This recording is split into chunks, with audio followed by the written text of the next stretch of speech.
अपने इस YouTube channel पे आप सबका स्वागत करता हूं। कल हमने संविधान से जुड़े हुए कुछ इम्पोर्टेंट वर्ड्स का अर्थ समझा था। आज हम लोग एक ब्रीफ ओवरव्यू देखेंगे कि हम पढ़ने क्या वाले हैं इस पूरे सीरीज में, है ना। तो इस पूरे सीरीज में हम पढ़ने वाले हैं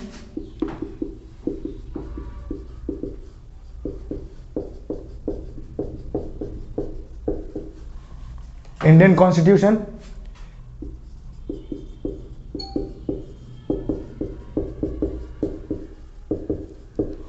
भारतीय संविधान।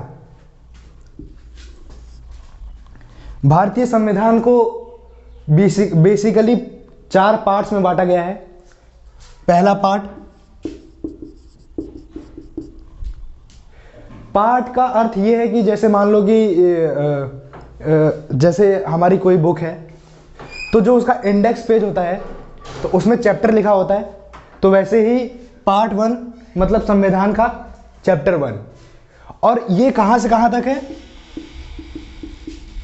आर्टिकल 1 से 4 तक।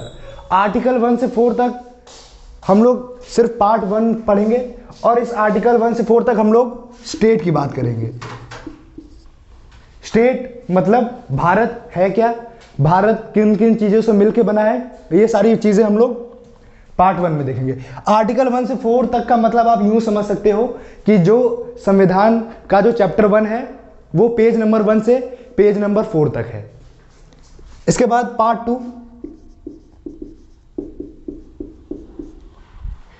2 यानी संविधान का चैप्टर 2। चैप्टर 2 में हम देखेंगे ये आर्टिकल 5 से आर्टिकल 11 तक। आर्टिकल 5 से आर्टिकल 11 तक हम लोग पार्ट 2 पढ़ेंगे। इस पार्ट 2 में हम लोग सिटीजनशिप के बारे में पढ़ेंगे।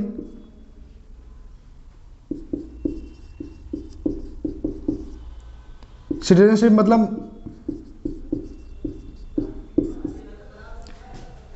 मतलब हिंदी में इसको नागरिकता कहते हैं। और हम लोग एक बहुत ही इंटरेस्टिंग कहानी पढ़ेंगे इसमें, जो कि है CAA की, citizenship amendment act.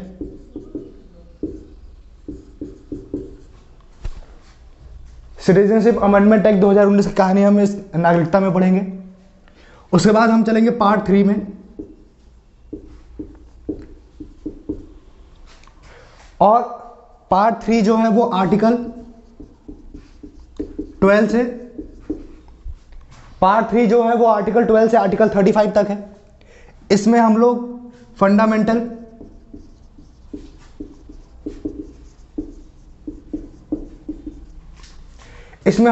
Fundamental rights के बारे में पढ़ेंगे, जो अपने मूल अधिकार हैं।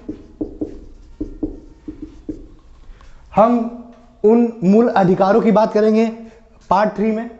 पार्ट 3 में हम बहुत ज़्यादा समय लगाएंगे क्योंकि इसमें हम लोग इंपॉर्टेंट केस लॉज पढ़ेंगे।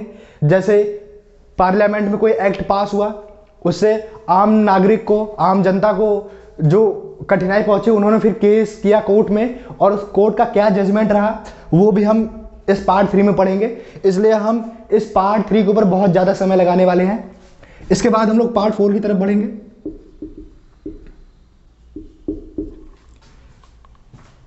पार्ट 4 जो है वो आर्टिकल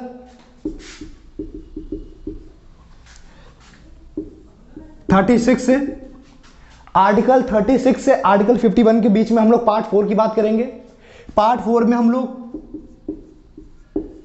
DPSP पढ़ेंगे, directive principle of state policy. और इसमें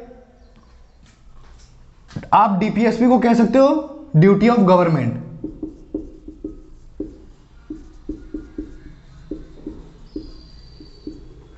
मतलब कि सरकार को हमारे लिए क्या करना चाहिए, कुछ नियम कानून, उसको हम लोग DPSP में पढ़ेंगे। उसके बाद इसी के साथ हम लोग एक और चीज पढ़ेंगे, पार्ट 4A। अच्छा, अगर इस सीरीज में मैं कहीं भी कैपिटल A लिखूं तो इसका मतलब यह है कि वो चीज हमारे संविधान में अमेंडमेंट के बाद जोड़ी गई है, वो संशोधन के बाद हमारे संविधान में जोड़ी गई है। तो कहीं भी कैपिटल ए लिखा हो तो इसका मतलब ये है कि वो चीज़ हमारे संविधान में संशोधन के बाद जोड़ी गई है। और इस पार्ट 4A में हम लोग फंडामेंटल ड्यूटीज के बारे में पढ़ेंगे, जो हमारे मूल कर्तव्य हैं। पार्ट 4A में हम लोग अपने मूल कर्तव्य के बारे में पढ़ेंगे। इस पार्ट 4A को हम लोगों ने 43rd अमेंडमेंट एक्ट के बाद जोड़ा है। 43rd अमेंडमेंट करके हमने इस फंडामेंटल ड्यूटीज वाले पार्ट को अपने संविधान में जोड़ा है। इसके बाद आर्टिकल 51 के बाद जब आप लोग आर्टिकल 52 से आगे चलोगे तो आर्टिकल 52 में पावर ऑफ प्रेसिडेंट है कि हमारे कंट्री में एक प्रेसिडेंट होना चाहिए, उसके क्या क्या काम है, वो कैसे नियुक्त होता है, उसकी पावर्स क्या क्या हैं, तो वो सब पढ़ेंगे। उसके बाद प्राइम मिनिस्टर, उसके बाद पार्लियामेंट वगैरह है। तो ये है बेसिक ओवरव्यू जो हम इस पूरे सीरीज में पढ़ने वाले हैं।